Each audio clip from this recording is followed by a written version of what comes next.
আগের দিন স্বর্গে যাওয়ার জন্য কাতারে কাতারে মানুষের সাথে আমি লাইনে দাঁড়িয়েছিলাম। তারপর ইউপিআই নামক কাউন্টার থেকে স্বর্গে যাওয়ার বোর্ডিং পাসটা করে নিলাম। তারপর সেই বোর্ডিং পাস একটি মেশিনে ঠেকানো মাত্রই মেশিনটি খুলে গেল আর সামনে চলে এলো স্বর্গে যাওয়ার লম্বা সিঁড়ি। কিন্তু সিঁড়িটি ছিল চলমান, আর এই চলমান সিঁড়িতে উঠেই শুরু করলাম রহস্য ও রোমাঞ্চের আরেকটি নতুন যাত্রা। রাস্তায় যেতে যেতে আমি আমার চেনা জানা মানুষদের খুঁজতে থাকলাম, কিন্তু কাউকে পেলাম না।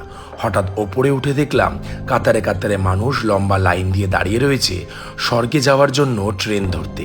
আমিও গিয়ে তাদের পিছনে লাইন দিয়ে দিলাম। তারপর খুলজা সিমসিম বলতেই দরজাটি খুলে গেল। হাতে সময় বেশি ছিল না, তাই মানুষজন দৌড়ে দৌড়ে ট্রেনে উঠে গেল।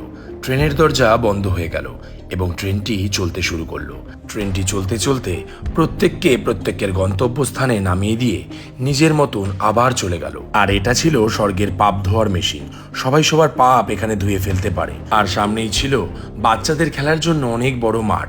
তারপর স্বর্গনগরী থেকে বেরোনোর সময় বাদিকে লক্ষ্য করলাম কুকুর সাম্রাজ্যের এক সৈনিককে। জীবনে কোনো পাপ না করার জন্য তার স্বর্গে স্থান হয়েছে। বাইরে বেরিয়ে আমার ভীষণ রিল্যাক্স লাগছিল। আর সামনে চোখ ঘোরাতেই দেখলাম রিল্যাক্স হওয়ার জন্য এই নাম্বারে ফোন করতে বলা হয়েছে। তারপর আমাকে দিয়ে দেওয়া হলো নানান রকমের খাবার। সেই খাবারের মধ্যে নুন লাগিয়ে ছাল ছাড়িয়ে খাবারটি গ্রহণ করলাম। আপনারা ভিডিওটা দেখুন, ভালো লাগলে লাইক করে দেবেন। টাটা।